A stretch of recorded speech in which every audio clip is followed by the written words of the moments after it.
Eu tenho total certeza, plena convicção de que nos próximos 20 minutos algo poderoso da parte de Deus vai entrar no teu coração se você permanecer a assistir esse vídeo. Porque esse é o propósito dos nossos devocionais, 365 dias aqui na presença de Deus, descomplicando a leitura bíblica, trazendo instrução e de uma maneira descomplicada poder levar um estudo da palavra. Então, estamos chegando praticamente ao final de mais um livro, chegando ao final do livro de Josué, um livro de guerra, um livro de conquista, um livro que nos impulsiona a viver o nosso propósito, um livro que nos impulsiona, que nos direciona, que nos faz saltar em direção aos propósitos de Deus para a nossa vida. Então, hoje, o nosso estudo vai ser com 4 capítulos, nós vamos do capítulo 18 até o 21, entender o que Deus tem para nos falar hoje. E capítulo 18 já começa com uma grande instrução de Deus. Josué, ele reprova a hesitação das tribos. O povo que começou a conquistar, que começou a ter acesso e viver realmente de maneira efetiva as promessas que Deus liberou para eles lá no deserto, agora eles vivem uma outra realidade. Eles vivem de uma outra forma, eles viram quão poderoso é o exército de Israel, quão poderoso é o povo e que Deus ainda continua manifestando os seus milagres, o seu sobrenatural. Eles viram que Deus ainda continua fazendo grandes milagres em meio do povo. Agora, capítulo 18 do livro de Josué, nós vamos ver que os israelitas eles erguem novamente o tabernáculo de Deus, agora na cidade de Siló. E aquele passa a ser então o lugar central de adoração, de culto e de entrega de ofertas ao Senhor. Por muito tempo nós terminamos ali no livro de Deuteronômio dizendo que, vendo o Senhor falando que escolheria um lugar, estabeleceria um lugar específico para ser adorado, para o tabernáculo ser erguido novamente. Agora, em Siló, o tabernáculo permaneceu até os dias de Samuel. O tabernáculo vai ficar lá até os dias de Samuel, quando foi levado pelos filisteus e nunca mais retornou para aquele lugar. No versículo 3, Josué reclama sobre o fato de que o povo não se dispõe a conquistar mais porções de terra conforme ordenou o Senhor. Josué ele tinha vencido muitos reis, a Bíblia até aqui então tinha citado pelo menos 31 reis que Josué venceu, 31 cidades que Josué tomou, que Josué avançou, e aquela unção de conquista, aquele desejo de conquistar estava sobre Josué. Era uma das coisas que Deus derramou sobre ele. E automaticamente, quando o povo não quer viver isso mais, porque provavelmente o povo se acomodou, talvez seja essa a grande definição, a definição mais simples do que eles estavam vivendo. O povo se acomodou com as conquistas, o povo se acostumou com o que conquistou, não quer mais passar por sacrifícios, a guerra e toda essa luta é sacrificante. E o povo não quer mais ver isso. O povo está tranquilo, o povo quer ficar ali de boa, o povo quer curtir agora a terra que é bacana e tudo mais.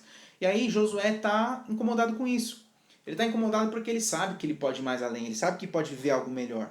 Então, fica muito claro aqui que essa geração não tinha ideia de qual era a real dimensão da promessa de Deus para a vida deles. Eles não têm dimensão e muitas vezes nós somos assim também. Você já parou para pensar que Deus tem, às vezes, dimensões muito maiores para a tua vida? E isso me inclui, tá? Que Deus tem dimensões muito maiores para as nossas vidas e a gente se contenta? A gente se contenta talvez em poder viajar e poder ter uma nossa casinha e poder ter o nosso carrinho e ter a nossa vida normal. Você já parou para pensar que às vezes Deus tem algo muito maior para nós, que às vezes Deus quer nos levar a lugares maiores, quer nos levar a níveis maiores. E esse povo se acomodou, essa geração se acomodou, e eles são o perfeito reflexo de um povo que cansa, de um povo que cansa, de um povo que desiste de avançar. E olha que interessante, isso aqui fica muito claro, eles são uma geração que não tinha real dimensão do que Deus queria fazer com ele. As conquistas que eles viveram até aquele momento, elas parecem ser o suficiente para eles, mas para Deus não era. Para Deus não era. E muitas vezes, eu acho que assim, eu não sei em vocês, mas eu sempre me coloco nesse tipo de reflexão. Será que o que eu estou vivendo hoje, será que o que eu estou me permitindo, será que o que eu estou entregando para Deus é o suficiente? Será que eu estou fazendo o suficiente para estar realmente no centro da vontade de Deus? Será que você aí está fazendo o suficiente para estar no centro da vontade de Deus? Agora, muitos de nós chegamos a esse lugar de comodismo, esse povo chega a esse lugar, pelas muitas aflições que vão enfrentando durante a vida. Quando recebemos uma porção da bênção de Deus, então acabamos nos acomodando com algo menor. Então você vai passando aí por muitas aflições, muita dificuldade, muita dor, abandono, sofrimento e tudo mais. E aí quando você recebe uma pequena porção, uma pequena demonstração, porque Deus ele não dá tudo de uma vez, ele vai, conforme você vai lutando, conforme você vai subindo ali degraus em direção dele, você vai sendo recompensado por isso, você vai tendo ali uma troca, uma resposta por isso. Agora, ele tem algo muito maior, isso é certeza, nós sabemos disso. Por outro lado, sabendo daquilo que nos espera, o Senhor ele continua insistindo que devemos continuar, seguir em frente, lutando, conquistando, sendo renovados, porque ele sabe que a gente vai cansando no meio do caminho. Então, esse renovo do Senhor, ele vem sobre todos os dias da nossa vida. Deus sabe que a gente cansa. Deus sabe que a gente cansa, Deus sabe que a gente fadiga no meio disso tudo, Deus sabe que a gente sofre com tudo isso. Deus sabe. Então, o Senhor ele quer que a gente viva algo maior, algo mais intenso. Então, não vamos deixar que esse comodismo, que esse contentamento, que essa falsa bênção, né? Porque, não falsa bênção, desculpa, não é esse o termo, mas assim, que o que nós estamos recebendo hoje não é o suficiente, não é tudo que Deus tem. E aí, esse povo se acomoda. E eu oro para que não sejamos nós também, o povo que cai nessa armadilha. E aí nós vamos entrar então para o próximo capítulo, a porção das tribos, Josué capítulo 19. Em Josué 19, nós vamos ver aqui a repartição da herança entre as famílias de Simeão, Aser, Naftali e Dan, fechando então a herança de todas as tribos de Israel, dos filhos de Israel, e acabando ali ao repartir a terra por inteiro. Desse momento em diante, um novo ciclo vai se iniciar aqui para todo o povo. O tempo de peregrinação ele havia chegado ao fim, ele havia terminado e as incertezas e as seguranças foram substituídas pela satisfação e pelo conforto. O povo que passou ali a estadia no deserto reclamando, sofrendo, murmurando, agora eles passam a viver em conforto, eles passam a viver ali satisfeitos, eles não querem nem conquistar mais. Eles estão muito felizes com o que estão vivendo, algo que eles nunca imaginaram viver.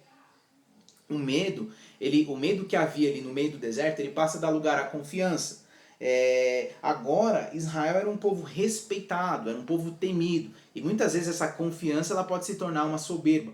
Nós vamos ver isso acontecendo. Agora, os gigantes os consideravam como uma ameaça. Os outros povos viviam e enxergavam Israel como uma ameaça. O trabalho deles, então, era continuar crescendo na terra que o Senhor lhe dava.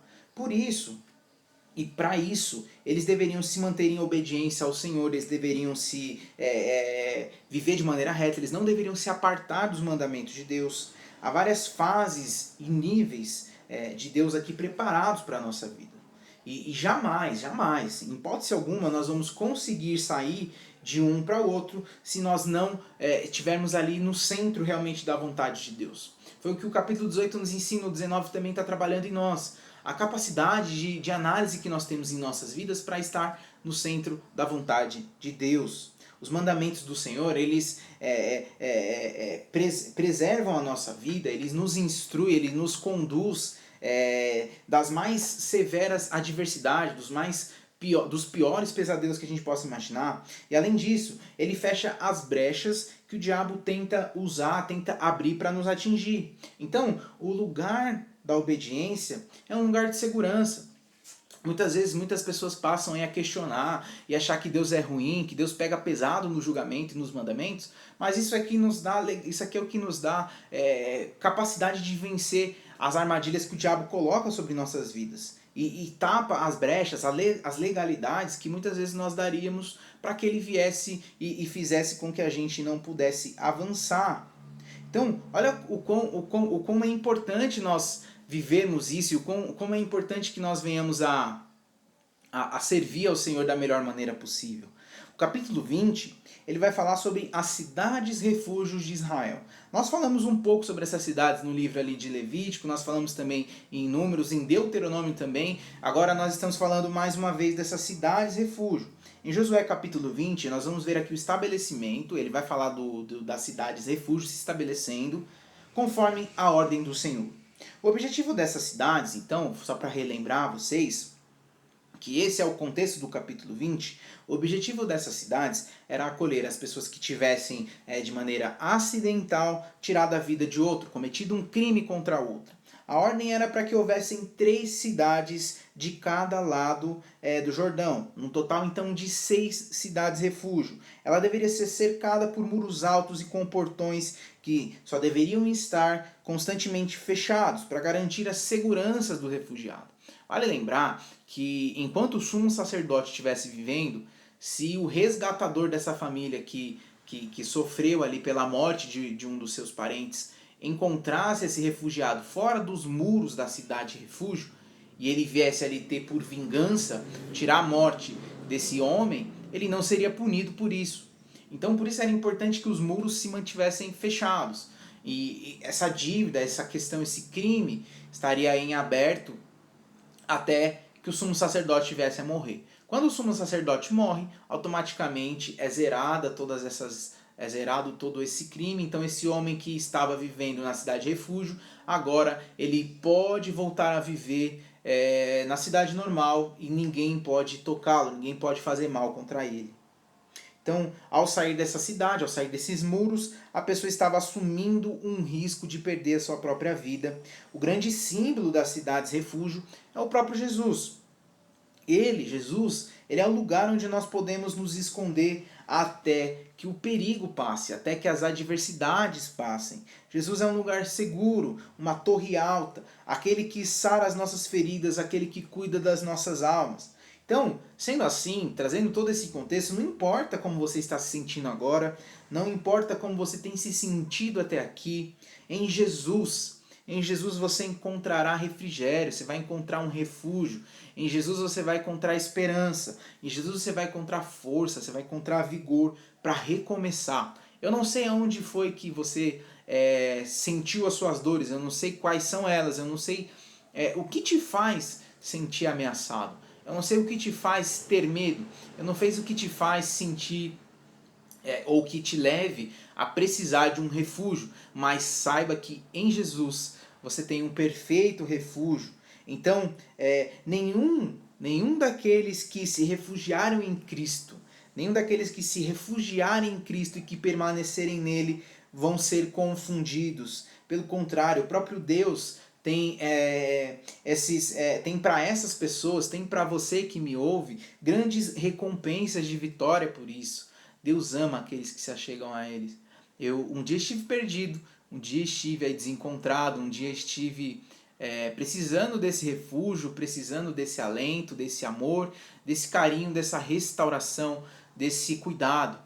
E confesso que em muitas vezes procurei em diversos lugares pessoas, em situações, em diversas coisas. Você pode imaginar o que você quiser, mas só em Jesus nós vamos realmente encontrar. Só em Jesus nós vamos ser realmente preenchidos. Só em Jesus nós vamos conseguir ser alimentados e sanar a nossa fome, matar a nossa fome, matar a nossa sede. Jesus é o nosso refúgio, Jesus é a nossa proteção, Jesus é o lugar onde nós podemos ser guardados pelos males, pelos pecados, por tudo que a gente gerou um dia, por tudo que um dia a gente fez. É em Jesus que nós somos refugiados. Ele é muito mais do que você possa imaginar. Ele é aquele que se entrega por nós, aquele que nos protege, nos ama, nos ensina, nos impulsiona, nos limpa, nos dá vestes novas para que a gente possa um dia viver de maneira plena. Como Jesus é lindo, como Jesus é maravilhoso. E nós vamos então terminar o nosso estudo de hoje no capítulo 21 do livro de Josué, falando sobre a cidade dos levitas. Nós falamos no capítulo 20 da cidade refúgio, lugar onde as pessoas que cometeram crime involuntariamente poderiam se abrigar e não ser mortas, não sofrer as represálias desse crime. Agora, no capítulo 21, nós vamos falar sobre a cidade dos levitas. E aqui em Josué capítulo 21, nós vamos ver o assentamento da tribo de Levi. A única tribo que não possuía herança de terras, conforme o mandamento do Senhor, mas eles eram herdeiros de tudo quanto que era consagrado ao Senhor. Então eles não tinham posse de terra, mas eles eram herdeiros de tudo que era consagrado ao Senhor. Eles eram aqueles que passaram a viver somente para Deus, eles viveram integralmente para Deus, nem para a guerra eles iam. Nem para a guerra eles iam, eles viviam somente aos serviços de adoração, aos sacrifícios e tudo mais. Na parte final do capítulo 21, nós vamos ter um registro muito interessante, um registro maravilhoso para a fé de todos os filhos de Deus. Josué, o autor desse livro, ele declara que o povo possuiu a terra e o Senhor deu a eles descanso de todos os seus inimigos. Que nenhum dos povos gigantes da terra conseguiu vencê-los. Ele vai trazendo esse discurso aqui, que nenhuma das promessas do Senhor falhou, conforme ele prometeu, aconteceu. E cara, nós damos glória a Deus por isso, porque nós vimos o quão fiel é a palavra de Deus. E o quanto nós podemos confiar nela. É a própria palavra. A palavra e o Senhor, eles são os mesmos. E a palavra de Deus não muda. Deus não vai contra a sua palavra. Por isso, todas as promessas que estão descritas aqui sobre mim e sobre você, elas vão acontecer, elas vão se cumprir se nós crermos nelas, se nós vivermos em obediência por elas, se nós nos dedicarmos a fazer com que elas deixem de ser simples histórias, de que elas deixem de ser simples, de que seja uma simples leitura. Pelo contrário, que isso seja vivo, que isso venha a ser tatuado em teu coração, que isso venha a ser tatuado em tua mente, que isso venha a ser tatuado em tua boca, para que se torne realidade. É um encorajamento maravilhoso que isso está trazendo em nossas vidas. Nós podemos ter a certeza, através de tudo que nós estamos vendo aqui, nós podemos ter a certeza de que, trilhando o caminho das promessas de Deus, nós vamos viver o plano que Ele projetou para as nossas vidas, sem que nos falte nada. Nós vamos viver o plano perfeito. Ou seja, se servimos a um Deus, nós servimos a um Deus de plenitude.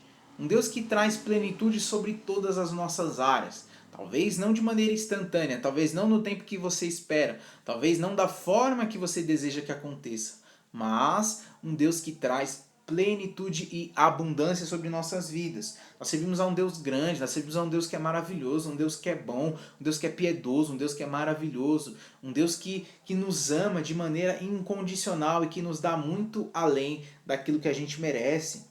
É aquele que ele, esse Deus, Jesus, é aquele que nós podemos confiar, descansar a nossa alma, na certeza de que nós vamos ter uma vida plena e segura na sua presença. E segura na sua presença. Olha como esse capítulo termina aqui nos versículos 43 ao 45. Josué está dizendo o seguinte: assim o Senhor deu aos israelitas toda a terra que tinha prometido sob juramento aos seus antepassados, e eles tomaram posse dela e estabeleceram-se ali. E o Senhor lhes concedeu o descanso de todos os lados, como tinha jurado aos seus antepassados. Nenhum dos seus inimigos pode resistir-lhes, pois o Senhor entregou todos eles em suas mãos. E de todas as boas promessas do Senhor à nação de Israel, nenhuma delas falhou. Todas se cumpriram. Nenhuma delas falhou. Todas se cumpriram. E aí, você continua achando mesmo que Deus prometeu algo e que não vai acontecer sobre sua vida? Você continua achando mesmo que as promessas de Deus não vão se cumprir sobre você? Você continua achando mesmo que Deus o Deus que nunca perdeu uma batalha, o Deus que nunca errou somente em você? Você continua mesmo acreditando em tudo isso? Deus é um Deus que não falha, não tarda, não erra. O tempo de Deus é perfeito. E aí se nós realmente descansarmos nele, esse talvez seja uma das coisas mais difíceis, aprender a descansar em Deus. Descansar em Deus. Porque muitas vezes nós acreditamos que o descanso é a inércia, é não fazer nada. Descansar não, descansar é muito mais além do que isso. Descansar é acreditar que Ele está fazendo algo que vai muito além do que eu preciso, muito além do que eu mereço, mas que Ele está fazendo, que as promessas deles vão se cumprir. Então, nós estamos vendo aqui, nós estudamos aqui hoje, nós vimos aqui a reprovação de Josué, um povo que não queria mais conquistar, um povo que se acomodou. Nós vimos eles dividindo as porções das tribos, nós vimos aqui um novo ciclo começando, o povo que realmente se acomodou, o povo que desistiu de lutar, um povo que aceitou, talvez ali por passar tanta dificuldade, tanto sofrimento, acaba acreditando que o chorinho, as primeiras gotinhas que Deus derrama já é o suficiente. Cara, de verdade, tudo que Deus faz é perfeito. Toda manifestação de Deus, toda provisão de Deus, ela é intensa, ela é incrível. Mas nem sempre é o que Deus tem de melhor. Enquanto nós temos vida, enquanto Deus nos permite viver, é porque Ele tem algo para derramar. É porque Ele tem algo para fazer. Então não se acomode. Eu sei que não é fácil, eu sei que muitas vezes nós carregamos grandes marcas, grandes cicatrizes de tudo que vivemos. E que isso muitas vezes dói, que isso muitas vezes nos machuca. Mas não permita ser atingido por isso. Continue lutando, não se acomode. Deixa Deus usar a tua vida aí para transbordar. Deixa Deus falar com você através da palavra. Deixa Deus te ministrar de que há coisas maiores para serem vividas, que Deus te deseja levar a níveis mais altos. Nós entendemos também que é em Jesus o nosso refúgio. É em Jesus o lugar onde nós somos amados, acolhidos, protegidos, cuidados, que nós somos preparados para um novo caminho, que nós somos conduzidos para um novo caminho. E nós vimos aqui que é em Jesus que nós temos as nossas expectativas sanadas. Então, quero agradecer a Deus por ser esse lugar de refúgio para todos nós. Quero agradecer a Deus por continuar nos permitindo avançar. E que esse pensamento, que esse seu coração possa ser transformado, que o teu espírito seja agitado nesse momento, ao entender que existe mais de Deus a ser vivido, existe mais de Deus a ser derramado sobre a tua vida. E não é porque nós merecemos, mas é porque Ele é bom. Não é porque nós merecemos, não, é porque Ele é bom e existe muito mais de Deus a ser feito em nossas vidas. Então, Deus abençoe a tua vida em nome de Jesus, me ajude a alcançar pessoas com esse estudo, com essa mensagem, me ajude a alcançar pessoas que precisam saber que Deus tem planos, que Deus tem muito mais a derramar em nossa geração. Em nome de Jesus. Amanhã tem mais vídeo, amanhã tem mais estudo da palavra, não deixe tua Bíblia fechada. Tua Bíblia é viva e ela fala. Deus quer mudar a tua vida, Deus quer mudar a tua história, Deus quer te levar a lugares mais altos. Leia, estude da palavra. Todo dia tem vídeo aqui no Instagram, nós vamos ler esse ano aqui de Gênesis a Apocalipse. Se você está chegando e começando a ver esses vídeos agora, na bio do meu Instagram tem todos os vídeos lá de janeiro até o final de dezembro nós vamos estar aqui estudando a palavra. Em nome de Jesus, seja abençoado, que Deus venha para te fazer avançar. Amanhã tem mais vídeo, fique na paz e com o amor de Cristo.